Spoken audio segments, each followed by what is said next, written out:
The gig I am working today is indoors at a venue that supplies their own sound, so all I need is my iPad and a few tools. It's kind of nice to do these gigs where I only need to take my backpack instead of a whole trailer.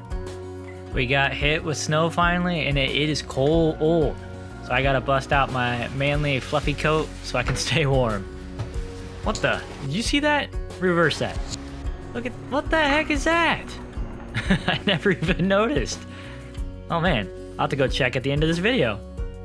Alright, back to our regularly scheduled program. It is a very gloomy day today, and hopefully that does not keep people away. I know cold weather can make people hide inside, so we'll see how the turnout is.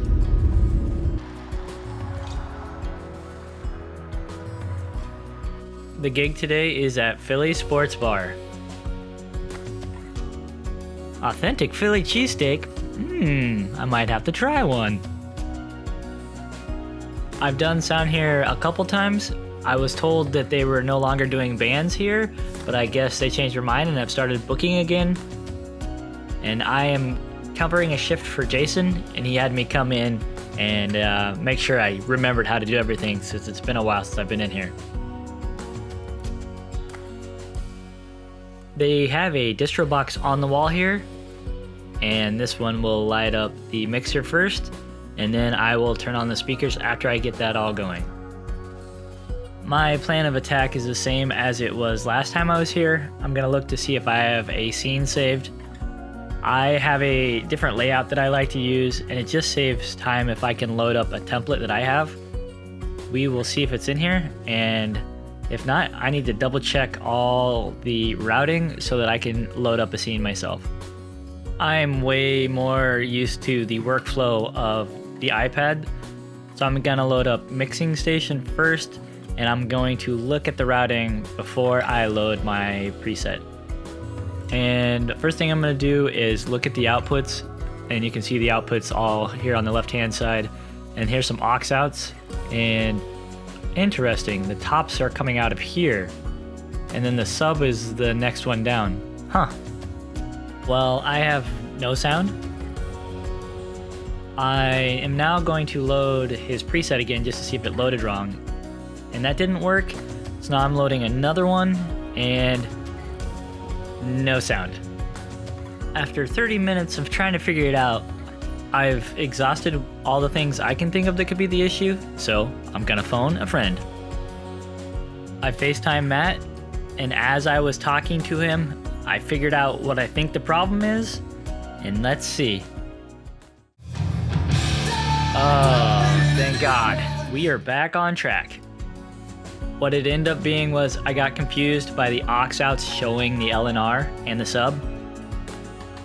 Then I remembered in the past I had written down that the outs were 14, 15, and 16. So when I switched it to that, we had sound.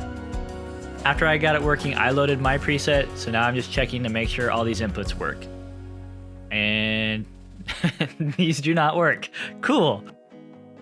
The band tonight is running their own ears, so I don't need these monitors or even these inputs, but I want to set up a preset for the next time I'm here, so I'm just following the lines to make sure they're plugged in. Everything looks correct, so now I'm gonna look in the system. Oh, duh.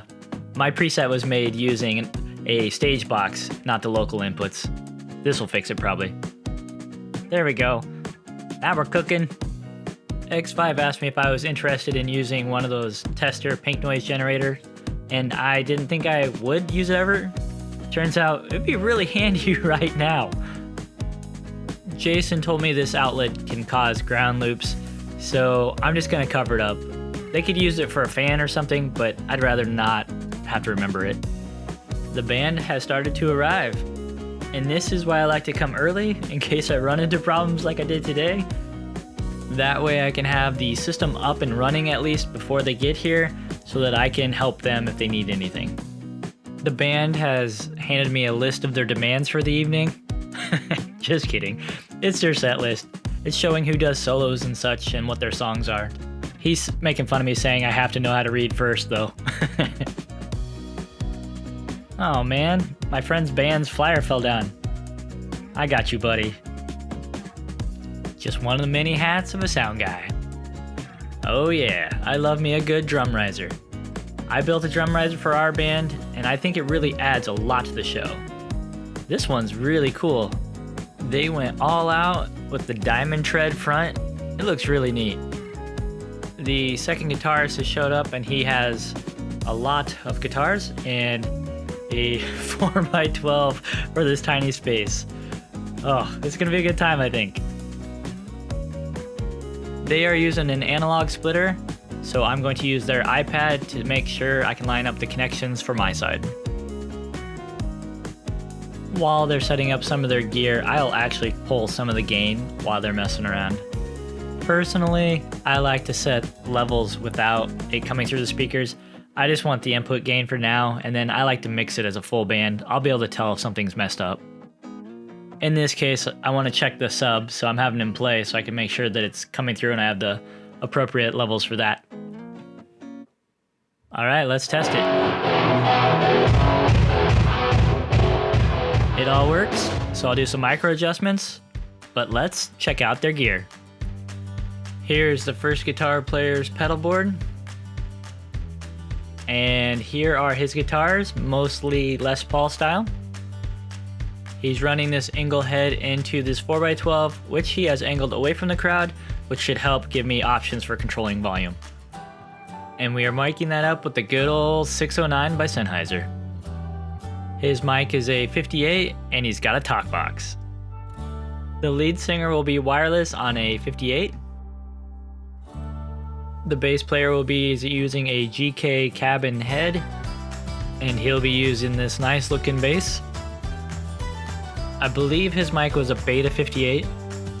This is the other guitar player's pedal board. He's using an FM3, but only using it for effects, which runs into this Friedman amp going into a 2x12. And then he has a few PRS guitars that he'll be running tonight. Here's the drummer's kit. We are miking the drums with the house mic kit. I'm not familiar with these, I haven't heard these, so we'll see how they sound. And I'm gonna mic underneath the hi-hat. He's got this fun thing, and a cowbell, I know what that one is. He's using a DW9000 double kick, and a DW9000 for the hi-hat. I see a lot of rockin' socks, but this is the first Ludwig I've seen. I like the colors. In addition to having a drum riser, they've set up some small movers around the drum riser, and I love this idea. It adds a little bit of movement without a lot of effort, and this is the DMX controller they'll be using. The house has some JBL monitors to use, but they will not be using them, and it looks like somebody tried to do their best Scott Staff impression and dented this one with their foot. This band will be running their own in-ear system off this splitter that is being controlled by the X32. The house lights will be run by this Rockville controller, and of course the big ol' X32 console will be running the sound. And the speakers tonight are a pair of QSC K12s, and the subs are going to be a pair of KS118s. Well, I'm bummed out. I was going to try one of the Phillies, but they do not have a cook tonight. But I'm excited that my new battery charger for my camera seems to be working nicely. Alright, people are starting to show up. Let's get this show on the road.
with that, we have survived another gig, and this one started off rough.